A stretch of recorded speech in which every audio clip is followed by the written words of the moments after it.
শুভ সকাল আমার বন্ধুরা, কেমন আছো তোমরা সবাই? আশা করি খুব ভালো আছো। আমিও ভালো আছি।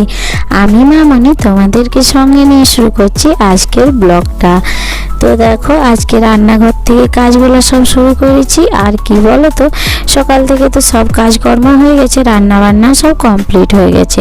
সেসব আজ তোমাদের সঙ্গে শেয়ার করলাম না। আর শুধু রান্নাঘরটা পরিষ্কার করব, সেগুলো তোমাদের সঙ্গে শেয়ার করলাম। তো প্রত্যেক দিন রান্নাঘরটা আমি কীভাবে পরিষ্কার করে রাখি সেটাই তোমাদের সঙ্গে শেয়ার করে নিলাম। তো তোমাদেরকে তো বললাম রান্না বান্না হয়ে গেছে। তো দেখো, আগে আমি ঝাড়ুতে করে ঝাড় দিয়ে সব পরিষ্কার করে নিলাম। আর যা কিছু মশলাপাতি ডিবি ছিল গ্যাসের কাছে, সেগুলো সব আমি নিজের জায়গায় রেখে দিলাম। তো যাই হোক বন্ধুরা, স্কিপ না করে সম্পূর্ণ ভিডিওটা দেখার জন্য অনুরোধ রইল তোমাদের কাছে। সম্পূর্ণ ভিডিওটা দেখো, আশা করি তোমাদের খুব ভালো লাগবে। আর সকালে উঠে না সর্দি হয়ে গেছে, তো সেই জন্য একটু সর্দি হচ্ছিল। তো যাই হোক, সর্দি হয়েছে তো কি করব, কাজ তো করতে হবে, সেরকম কিছু না, ওই হালকার মতন সর্দি হয়ে গেছে। একটু মাথাটাও ধরেছে, তবে পরে আমি একটা পারলে ওষুধ খেয়ে নেব। এখন কাজগুলো সব করে নিই। আর এই দেখো, গ্যাসটা আমার মোটামুটি পরিষ্কার করা হয়ে এসছে। আর দেখো, গ্যাসের কাছে এরকম একটা টাইলস দেওয়া আছে, যেহেতু রান্না করার সময় যদি তেলের ছিটাটা লাগে দেওয়ালের মধ্যেই পড়ে, তো সেই কারণে এখানটায় টাইলসটা দেওয়া হয়েছে। তো যাই হোক, টাইলসটা আমি দেওয়ালটা পরিষ্কার করে নিলাম। আর আমি স্ল্যাবটা ভালো করে পরিষ্কার করে নিয়েছি। আর যে সাইডে বাসন থাকে সেই সাইডটাও দেখো ভালো করে আমি পরিষ্কার করে মুছিয়ে নিলাম। তো আমার ওদিকে গ্যাসটা তো পরিষ্কার করা হয়ে গেছে। তারপরে চলে এসেছি দেখো, যেখানে রান্না করার পরে সব কিছু থাকে, যেরকম ভাত সবজি সব কিছু এখানে রাখি। তো সব হয়ে গেছে। তো রান্না করার পরে আমি গ্যাসটা পরিষ্কার করলাম, খাওয়া দাওয়ার পরে তারপরে আবার ওই জায়গাটা পরিষ্কার করে নিলাম। তো রান্না বান্না তো সব কিছুই হয়েছিল, তোমাদের সঙ্গে শেয়ার করিনি, তো সেই জন্য শুধু রান্নাঘরের কাজটাই শেয়ার করছি। তো তারপরে দেখো, চলে এসেছি আবার নিচে, বসে পড়েছি আমি নিচে। এখানে ভাত নামানো হয়, ভাতটা ঢালি যখন মারটা আর কি ঝরাই, তখন এখানে আমি ভাতটা এখানে উপর দিয়ে দিই। সেই জায়গাটাও ভালো করে পরিষ্কার করে নিলাম। আর তারপরে নিচটা ভালো করে মুছে নিচ্ছি। আর তারপরে উনানটা একবার ভালো করে পরিষ্কার করে নেব। তারপরে দেখলে তো গ্যাস পরিষ্কার করা হয়ে গেছে, আর যেখানে ভাত থাকে সেই সবও পরিষ্কার করা হয়ে গেছে। আর তারপরে একটু হাতে করে গোবর নিয়ে চলে এসেছি, আর নাতাটাও নিয়ে এসেছি। এটা দিয়ে আমি ভালো করে এখন উনুনটা লেপে নিচ্ছি। আর উনুনে শুধু ভাত হয়েছিল, বাকি সব রান্না গ্যাসেই হয়েছিল। তো যাই হোক, ভাত হলে তো সেটা পরিষ্কার করতে হবে, সেই জন্য দেখো আমি একবারে সব পরিষ্কার করে নিচ্ছি। আজকে তো বৃহস্পতিবার, যেহেতু কালকে পূজা পাশা অনেক কিছুই আছে, তো আজকে সব কাজগুলো এখনই আমি করে নিচ্ছি। রাত্রে আবার যা কিছু হবে সব কিছু গ্যাসে রান্না করব। আর প্রত্যেক দিনই করে রাখি, তো আজকে আবার ভালো করে ঝাড়াঝাড়ি করে নিলাম আর সব কিছু ভালো করে পরিষ্কার করে নিচ্ছি। তো দেখো, আমার এদিকে গোবরটা নাতা দেওয়া হয়ে গেছে। আর তারপরে এখন আমি ভালো করে ঝাড় দিয়ে নেবো। আর দেখো, সব কিছু কিন্তু এখন অগোছালো করা আছে। যেরকম জল নেওয়া হয়েছে, সেই জলেরগুলো সব কিছু কিন্তু জায়গাগুলো এখানে ওখানে রাখা আছে, সেগুলো সব ভালো করে নিজের জায়গায় রেখে দেবো।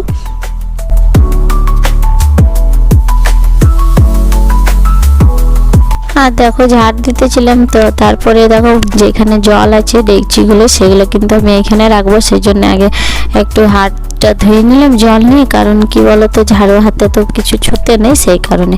আর তারপরে দেখো, পরপর ডেকচিগুলো আমি রেখে দিচ্ছি, ওগুলো জল আছে। তারপরে ঠিলিটা আমি ওই সাইডে রেখে দেবো, আর বাকি যেগুলো আছে সবগুলো আমি এই সাইডে রেখে দিয়েছি। তো সব কিছু ঢাকা দেওয়া হয়ে গেছে। এই জলটাও ঢাকা দেবো একটা অন্য কিছু জায়গাতে। আর ওখানে নিচে তাওয়াটা ছিল, তো তাওয়াটা আমি উপরে রেখে দিচ্ছি, ধুয়ে পরে ওইখানে রাখা হয়েছিল। তো দেখো, জলটা ঢাকা দিয়ে দিলাম। আর তারপরে ভালো করে আমি রান্নাঘরটাকে ঝাড় দিয়ে নেবো। আর তারপরে গিয়ে রান্নাঘরটা মুছে নেবো।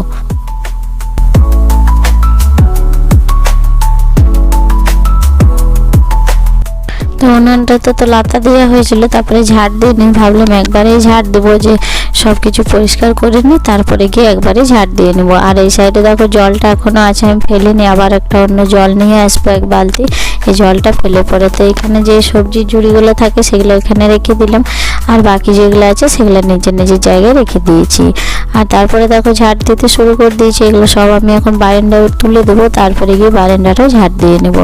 তো তো প্রথমে আমি রান্নাঘরটা ভালো করে পরিষ্কার করে নিই। তো দেখো আমার পরিষ্কার করে ঝাড় দেওয়া হয়ে গেছে, আর যে বাসনগুলো যেখানে থাকে জিনিসগুলো সেগুলো সেখানে রেখে দিয়েছি। শুধু রান্না বান্না করে খাওয়া দাওয়ার পরে যে বাসনগুলো হয়েছিল সেগুলো এখনও রাখিয়ে নেই। তাকে রান্নাঘরটা পরিষ্কার করে নিচ্ছি। তো দেখো রান্নাঘরটা পরিষ্কার করার জন্য জল নিয়ে চলে এসেছি, ঝাড় দেওয়া তো আমার হয়ে গেছে। তো বন্ধুরা, এতক্ষণ থেকে যারা আমার ভিডিও দেখছো তাদেরকে জানাই অসংখ্য অসংখ্য ধন্যবাদ।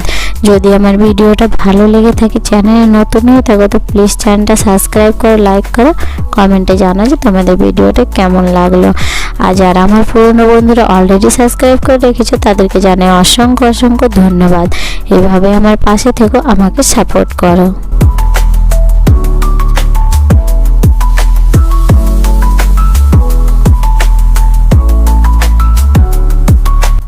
তো তোমরা তো দেখতেই পাচ্ছ রান্নাঘরটা আমার মোটামুটি পরিষ্কার করা হয়ে গেছে, আর আমার ঘরটা মোছাও কমপ্লিট হয়ে গেছে। এবারে বাসনগুলো যেগুলো ধোয়া হয়েছে সেই বাসনগুলো নিয়ে আসবো আমি। বাসনগুলো এনে নিয়ে সব কিছু যেখানে থাকে সেখানে রেখে দেবো। দেখো বাসনগুলো নিয়ে চলে এসেছি, আর অনেকগুলো দেখো বাসন ধোয়া হয়েছে। 3টা কড়াই হয়ে গেছিলো আজকে, সব কিছু হড়বড় দড়বড় করে রান্না করা হয়েছে, সেই কারণে কুকার ছিল, ভাতের ডেকচি, এতগুলো বাসন মানে থালা বাটি অনেক কিছুই ছিল। তো সেগুলো সব ধোয়া মাজা হয়ে গেছে। তারপরে গ্যাসের প্লেটগুলোও নিয়ে নিয়েছিলাম ধোয়ার জন্য, সেটাও আমি গ্যাসের জায়গায় রেখে দিলাম। আর দেখো সব বাসনগুলো এখন গুছিয়ে রেখে দিচ্ছি। রান্নাঘরটা আমাদের সেরকম বড় না, কিন্তু মোটামুটি বড়। তো যেখানে যে জিনিসগুলো রাখি সেগুলো সেখানে রেখে দিচ্ছি। আর কি বলো তো, যেমন আছে সেটাই একটু গোছগাছ করে রাখতে ভালো লাগে। তো সময় যখন পাই না তখন ওরকমই থাকে, যখন একটু হাতে সময় থাকে তখন কিন্তু আমি এরকমভাবে গোছগাছ করে রাখি। তবে দেখো রান্নাঘর আমি একদম ক্লিন করে পরিষ্কার করে নিয়েছি, আর তারপরে চলে এসেছি এদিকে আমি মায়ের বেডরুমে। মা বাবা যে রুমটায় থাকে সেইখানে, সেটা পরিষ্কার করার জন্য। তো পরিষ্কার করা ছিল, বাবু আর একটু মাতনি করছিল, সেই জন্য আবার আমি ভালো করে পরিষ্কার করে দিলাম। বিছানাতে সব কিছুই আছে, কিন্তু একটা বালিশ নিচে ফেলে দিয়েছিল, সেই বালিশটা আমি নিয়ে এসে আবার বিছানাতে রেখে দিলাম। আর তারপরে এখন টেবিলটা ভালো করে পরিষ্কার করে নেব, আর টিভিটা একটু হাত দিয়ে ভালো করে মুছিয়ে নেব। তারপরে দেখো টিভিটা আমার ভালো করে মোছা হয়ে গেছে, টেবিলটাও মোছা হয়ে গেছে। আর এখন মায়ের আলমারিটা ভালো করে মুছিয়ে নিচ্ছি একটু, কারণ প্রত্যেক দিন তো সবগুলো করা সম্ভব হয় না। কোনো দিন এই রুমে করি, কোনো দিন ওই রুমে করি, আবার রান্নাঘর পরিষ্কার করি কোনো টাইমে। তবে যাই হোক, আজ একটু সময় ছিল, সেই জন্য ভাবলাম যে রুমটা আলমারিটা ভালো করে পরিষ্কার করে নিই। সাদা আছে অনেকটা, তো সেই জন্য সাদাতে হলুদে, তো সেই কারণে একটু নোংরাটা বেশি হয়, সেই কারণে একটু হালকা করে মুছিয়ে নিচ্ছি শুকনো কাপড় দিয়ে।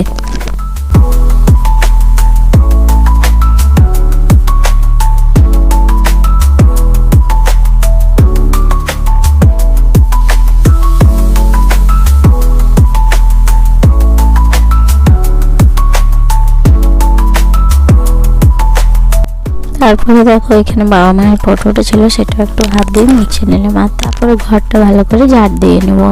তো চলো ঝাড়ুটা নিয়ে আসি। তারপর ঝাড়ুটা নিয়ে চলে এসেছি রুমটা ঝাড় দেওয়ার জন্য। তো রুমটা এখন ঝাড় দিয়ে পরিষ্কার করে নেব। আর আজকে সেরকম কিছু তোমাদের সঙ্গে শেয়ার করা হলো না।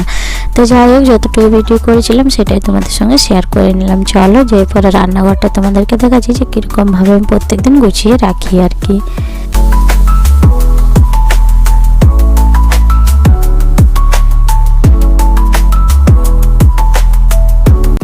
তো দেখো এরকমই থাকে রান্নাঘরটা। তো যাই হোক, সব পরিষ্কার করে গুছিয়ে রেখে দিয়েছি, আর তোমাদের সঙ্গে শেয়ার করে নিলাম। তো তোমরা কমেন্টে জানাবে যে আমার কাজগুলো কেমন লাগলো। তো যাই হোক বন্ধুরা, ভিডিওটা বেশি বড় করছি না, এখানেই শেষ করছি। দেখা হবে আবার পরের ভিডিওতে। সবাই ভালো থাকো, সুস্থ থাকো।